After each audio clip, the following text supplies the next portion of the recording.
نحمده ونصلي ونسلم على رسوله الكريم اما بعد فاعوذ بالله من الشيطان الرجيم بسم الله الرحمن الرحيم الرحمن پارہ 27 سورہ الرحمن رکوع 1 آیت نمبر 1۔ سورہ رحمان مکی صورت ہے، قبل از ہجرت نازل ہے، 78 آیات اور 3 رکوع پر مشتمل ہے۔ نزلت بعد سورۃ الرعد وقبل سورۃ الدہر، حالت جموعی میں 55ویں نمبر پہ ہے، حالت نزولی میں 97ویں نمبر پہ ہے۔ وجہ تسمیہ اظہر ہے کہ آیت نمبر 1 میں فرمایا الرحمن، الرحمن کا لفظ آیا ہے۔ ربط اور مناسبت بالکل واضح ہے کہ سورہ قمر کے آیتوں میں سرکش قوموں پر عذاب الہی کی نزول پر بار بار فرمایا فَكَيْفَ كَانَ عَذَابِي وَنُذُرْ، اور سورہ رحمان کے بیشتر مضامین دنیاوی نعمتوں اخروی نعمتوں کے بیان پر مشتمل ہے، اور نعمت کے آخر میں بلکہ مختلف نعمتوں کے آخر میں بار بار فرمایا فَبِأَيِّ آلَاءِ رَبِّكُمَا تُكَذِّبَانِ، 31 مرتبہ یہ جملہ دہرایا گیا ہے، جو تکرار نہیں ہے بلکہ تاکید ہے، اور اس قسم کے تکرار کو تردید کہا جاتا ہے، جو فصحاء بلغاء کے کلام میں مستحسن ہے، شیرین سمجھا جاتا ہے، اور یہ نظم اور نثر دونوں میں مستعمل ہوتا ہے، صرف عربی میں نہیں بلکہ فارسی میں، اردو میں، ہمارے پشتو کے مسلمہ شعراء کے کلام میں اس کے نظائر اور امثال جو ہے وہ پائے جاتے ہیں۔ تفسیر روح المعانی میں عربی کے متعدد نظائر، امثال علامہ آلوسی رحمہ اللہ نے ذکر کی ہے۔ موضوع صورت امام الاولیاء امام احمد علی لاہوری رحمہ اللہ فرماتے ہیں کہ کفار نے کہا تھا مر رحمان، تو اس اعتراض کا جواب ہے کہ الرحمن، اور ظاہر ہے کہ مشرکین لفظ اللہ سے تو واقف تھے،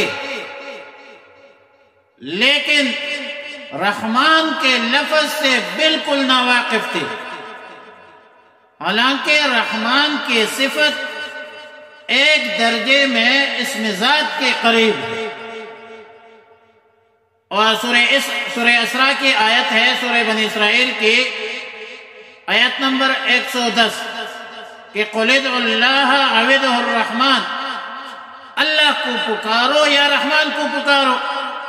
گویا کہ آیات میں برابری ہے لفظ اللہ کے ساتھ، جو علم لذات الواجب الوجود المستجمع لجمیع صفات الکمال ہے۔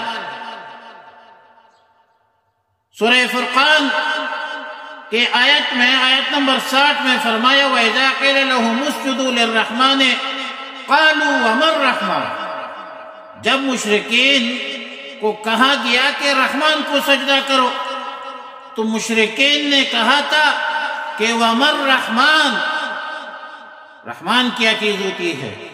تو رحمان کی توضیح اور تشریح یہ ہے کہ اللہ تعالی، اللہ رب العالمین نے اپنے بندوں کے ساتھ جو تعلق قائم کیا ہے، وہ تعلق رحمان صفت کی بنیاد پر ہے، رحمت کے صفات پر متصف ہے، قہر و غضب کی بنا پر یہ تعلق قائم نہیں ہے۔ ظاہر ہے کہ اللہ رب العالمین کے قہر غضب کو کوئی برداشت نہیں کر سکتا۔ کون تاب لا سکتا ہے کہ اللہ رب العالمین کے قہر و غضب کا متحمل ہو۔ اس لیے رسول اللہ صلی اللہ علیہ وسلم کے شان میں جو ذکر ہے وہ رحمت للعالمین ہے، وما ارسلناک الا رحمت للعالمین فرمایا۔ اور رحمان اللہ کی صفت غالبہ ہے۔ اور اس حوالے سے پہلے بات تو یہ ہے کہ شریعت مطہرہ دین اسلام کے مطابق کائنات میں سب سے اوپر جو ہے وہ عرش ہے، جو مثل قبہ کے چھایا ہوا ہے سارے جہانوں کے اوپر، اور ایک سرپوش جو ہے وہ ڈھانپ دیا ہے۔ مخلوق عرش تک تو چلتی ہے، مگر عرش کے اوپر کسی مخلوق کا کوئی پتہ نہیں ہے۔ دین اسلام کی تعلیمات یہ ہے کہ اوپر عرش تک تو مخلوق کا جانا ثابت ہے، لیکن شریعت مطہرہ میں یہ ثابت نہیں ہے کہ اوپر کیا ہے، صرف دو چیزیں، ایک لوحہ ہے اور ایک قلم۔ عرش کے اوپر دو چیزیں، ایک لوحہ اور ایک قلم۔ لوحہ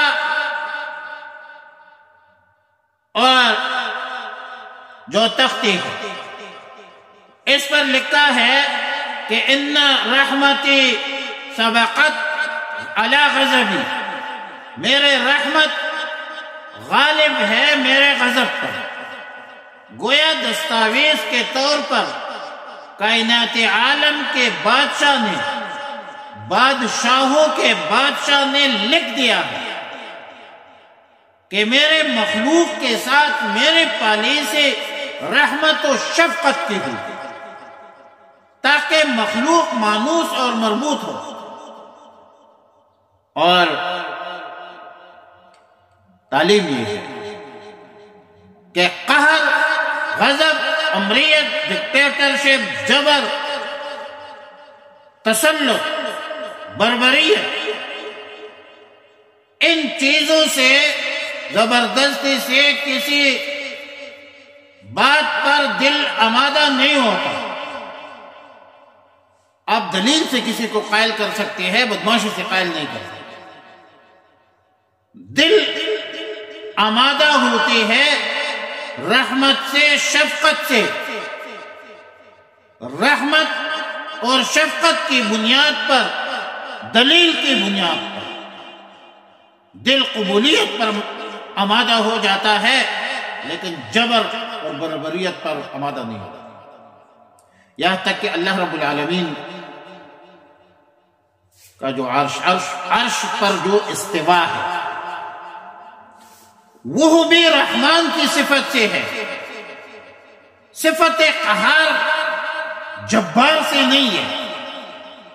الرحمن علی العرش استوا فرمایا، یہ نہیں فرمایا کہ القہار علی العرش استوا۔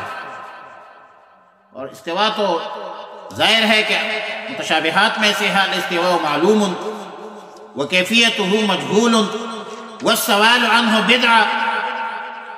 اور عالم انسانیت کو بھی یہ تعلیم ہے کہ رحمت کے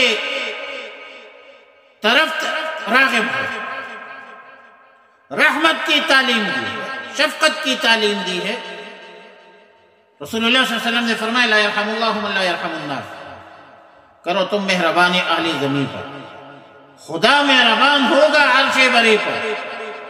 سورہ فرقان میں اللہ تعالی نے رحمان کے بندوں کے اوصاف بیان کیا۔ رحمان کے بندے بھائی کہ رحمان کے بندوں کی شان کیا ہوتی ہے، وہ عباد الرحمان کہا ہے، عباد القہار نہیں کہا۔ وعباد الرحمن الذین یمشون علی الارض ہونا، اللہ کے رحمان کے جو بندے ہیں وہ زمین پر چلتے ہیں تو نرم رفتاری سے چلتے ہیں، تکبر سے نہیں چلتے، غرور سے نہیں چلتے، رعونت اور فرعونیت سے نہیں چلتے، تواضع سے چلتے ہیں، انکساری سے چلتے ہیں، ملنساری سے چلتے ہیں، اعتدال سے چلتے ہیں، وقت فی مشی کا میں نے روی پیدا کرو اپنے چال میں۔ عباد الرحمن جاہلوں سے نہیں الجھتے، وَإِذَا خَاطَبَهُمُ الْجَاهِلُونَ قَالُوا سَلَامًا۔ جب جاہل جاہلانہ انداز میں مخاطب ہو تو عباد الرحمن جاہلانہ انداز سے جواب نہیں دیتے، بدتمیزی کا جواب بدتمیزی سے نہیں دیتے، گالی کا جواب گالی سے نہیں دیتے، ادفع باللتی ہی احسن کا عملی مظاہرہ کرتے ہیں۔ رحمان کے بندے رات بھر اللہ کی عبادت کرتے ہیں، والذین یبیتون لربہم سجدا وقیاما۔ رحمان کے بندے دن رات اللہ رب العالمین کی دعائیں کرتے ہیں، قتل و غارت نہیں کرتے، شرک نہیں کرتے، جہنم کے آگ سے ڈرتے ہیں، ان کے اندر خوف خدا خوف آخرت ہوتی ہے، اللہ کی آیتوں کو غور و فکر تدبر تفکر سے پڑھتے ہیں۔ وعلی کل حال رحمان اللہ کا صفت غالبہ ہے، اور مخلوق خدا کو تعلیم ہے کہ رحمت کو شفقت کو اپناؤ، شفقت اور رحمت کا معاملہ کرو لوگوں کے ساتھ، اور اللہ کی رحمت میں امید بھی نہیں۔ لا تقنطوا من رحمت اللہ۔ دوزخ اگر وسیع ہے تو جنت وسیع تر۔ لا تقنطوا جواب ہے حل من مزید کا۔ تو رحمان جو ہے یہ صفت غالبہ ہے اللہ رب العالمین کی صفات میں سے، اور اللہ رب العالمین رحمت فرمائے، رحم فرمائے۔ وآخر دعوانا الحمد للہ رب العالمین، وصلی اللہ علی النبی الامی الکریم وعلی آلہ الطیبین واصحابہ الطاہرین۔ استغفر اللہ ربی من کل ذنب واتوب الیہ۔ اللہم ربنا تقبل منا انک انت السمیع العلیم وتب علینا یا مولانا انک انت التواب الرحیم، وصلی اللہ علی النبی الامی الکریم۔